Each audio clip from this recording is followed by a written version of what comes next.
Okay. Well, yeah, the feature film I did in 2008 was called Thrust. It was a comedy about these guys trying to make it in Hollywood with a TV show about the whole import car scene with the pimped out cars and that whole kind of crazy scene. And I was the writer, director, producer, editor, craft services, kind of like almost everything, like a lot of independent filmmakers are. I mean, I obviously had a lot of help, but the reason I wanted to take on a lot of those roles is, well, for one, I loved the entire filmmaking process, from coming up with ideas to writing, all the way to editing and the marketing, and oddly even enough, like the contracts and the business end of it. So I'm in love with the whole entire filmmaking process, creative and business. And also I knew I could rely on myself and I could afford myself. So, you know, I love it. It's affordable and I'm reliable. So that's kind of how I got stuck doing all of that stuff. And, you know, like a lot of independent filmmakers, you end up taking on a lot of hats, and then you realize through the process that you either want to do that again or you don't want to do it again. So it was educational either way. D-volution, it's a horror thriller. It's about a man whose wife is infected with a virus that mutates her into something terrible. And so in order to save her, he has to make a gut-wrenching decision about what to do about her. And you have to see it to find out what the decision is, but it's basically, you know, it has horror elements, some thriller elements, but I like to think of it as a love story. A love story with zombies. Yeah, But a fetish love story. right. So it's I mean, because it's about a man and a woman, and she's sick, and she's, you know, with this virus that's going to mutate her, and so he cares about her, and he's wondering, you know, how am I going to save her? You know, should I put her out of her misery?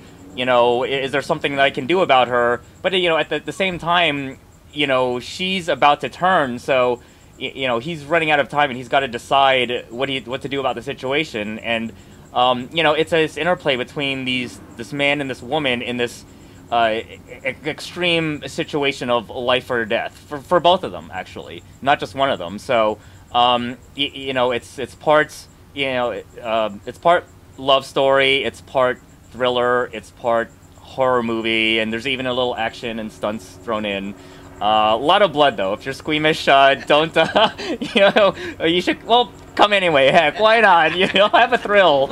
You'll have a good time. Either way, I promise. I'm also the co-chairman of FilAm Creative. It's an organization for Filipino Americans in entertainment, and also our friends and supporters. It started out as a subdivision of a larger organization, the Filipino American Network, which was a networking organization in Los Angeles. And so many of our members, being in LA, maybe 60–70% were in the entertainment industry. So we started doing programming specifically for those members.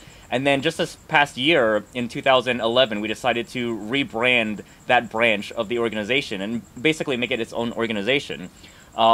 So, I mean, we're very, very new, but we've had an incredible response so far. Our signature event is called the 13th of the month, where every 13th of the month, no matter what day it is, Saturday, Monday, Wednesday, we have something, even if it's just like getting together, singing karaoke or something.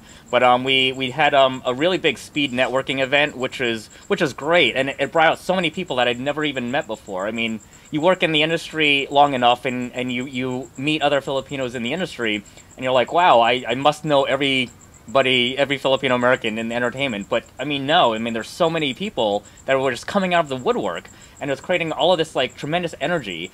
And then in July we had a music showcase where we had all kinds of musicians and singers.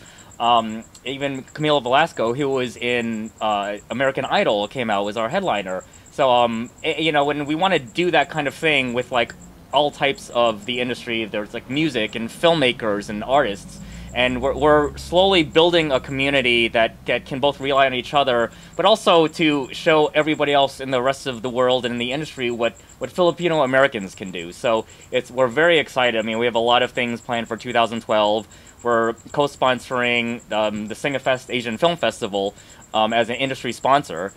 So we're going to get a lot of people out to that. We have 3 short films, including mine, in the short film program. So we're very excited about that.